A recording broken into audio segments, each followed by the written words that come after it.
ही भूमिका सरकार। आम्ही आरक्षण देतो अशी प्रतिमा सरकार निर्माण करते असं सचिन अहिर यांनी म्हटलंय। गॅझेट मान्य होतं तर 4 महिन्याआधी GR का काढला नाही असा सवाल सुद्धा त्यांनी केलाय।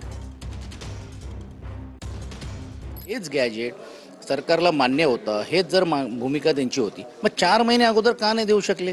मग 4 महिने अगोदरच जाऊन तुम्ही केलं असतं आणि करता ना। मग आता परत असं वातावरण तयार करायचं आणि मग गेल्या वेळी जसं लोकसभेला केलं आणि जय जयकार करून घेऊन छत्रपती शिवरायांच्या पायाखाली नतमस्तक होऊन मग आम्ही आरक्षण दिल्याशिवाय बसणार नाही आणि आम्ही देऊन दाखवलं, असंच परत करायचं का?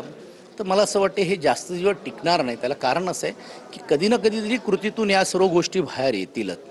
काही संस्था याच्यामध्ये लगेच या GRच्या विरुद्ध जाणार आहेत आणि ते जर टिकलं नाही तर मग खरोखरच शासनाने हा जो GR काढून फक्त तोंडाला पाणी पुसलेत का, हा प्रश्न समाजामध्ये निर्माण होण्याची शक्यता नाकारता येणार।